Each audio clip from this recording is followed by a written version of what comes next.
કોઈ પણ સંસ્થા કે કોઈ પણ સંવિધાન એટલી બધું લેતું નથી સિરિયસ. સમાજના આગેવાનો અને બધા જ લોકોએ મુલાકાત લીધા પછી કલમોમાં વધારો કરવામાં આવ્યો. જે પોલીસ તંત્ર છે એ અત્યારે પોલિટિકલી દબાણ કાર્ય કરતા હોય છે.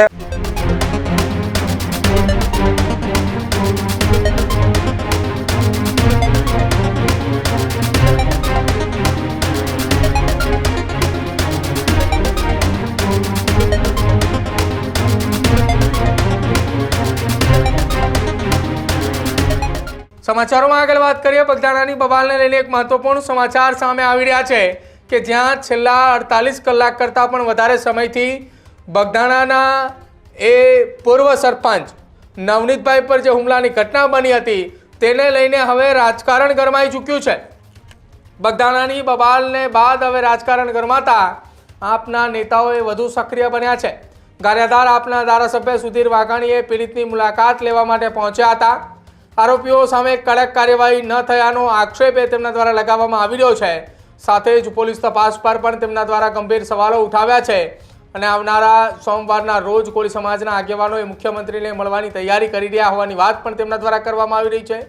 સમગ્ર મામલે યોગ્ય અને નિષ્પક્ષ તપાસની માંગ એ આપના ધારાસભ્ય સુધીર વાઘાણીએ કરી છે. નવનીતભાઈની સાથે તમામ આમ આદમી પાર્ટીના નેતાઓ ઊભા હોવાની પણ વાત તેમના દ્વારા કરવામાં આવી રહી છે. મુખ્ય આરોપીઓ સુધી પોલીસ હજુ સુધી ન પહોંચી હોવાના આરોપ પણ સુધીર વાઘાણી દ્વારા લગાવવામાં આવી રહ્યા છે.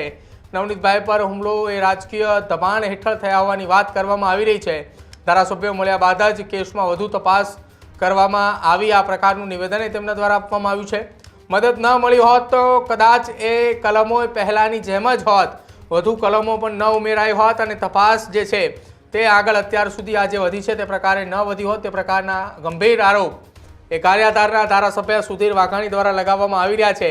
જો કે હવે બગદાણાની બબાલને લઈને મામલો એ તેજ બન્યો છે, રાજનીતિ ગરમાઈ છે, કેમ કે અત્યાર સુધી અનેક રાજકીય પક્ષના નેતાઓ, અનેક એ સામાજિક આગેવાનો અને સાથે જ અલગ અલગ શહેર, અલગ અલગ વિધાનસભા વિસ્તારના કોળી સમાજના દિગ્ગજ નેતાઓ, આગેવાનો અને ધારાસભ્યો એ મુલાકાત કરી ચૂક્યા છે.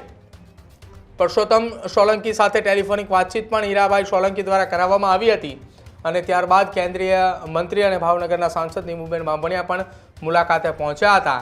જોકે આ તમામની વચ્ચે સુધીર વાઘાણીએ મુલાકાત બાદ શું ગંભીર આરોપ ભાવનગર પોલીસ પર લગાવ્યા, સાંભળો. મારા મત વિસ્તારના મહુવા તાલુકાના બગદાણા ગામની જે ઘટના નવનીતભાઈ બાલદિયા સાથે બની છે એના અનુસંધાને આજે ખબર અંતર પૂછ્યા એમના ને એમની સાથે મુલાકાત કરી. તો તે દરમિયાન જાણવા મળ્યું કે જે એમને મારવામાં આવ્યો છે એમાં ખાસ કરીને સામેવાળા પૈસાવાળા અને પોલિટિશિયનના ભાગરૂપે હોય તો પોલીસ દ્વારા એની જે યોગ્ય તપાસ થવી જોઈએ એ હજી નથી થતી.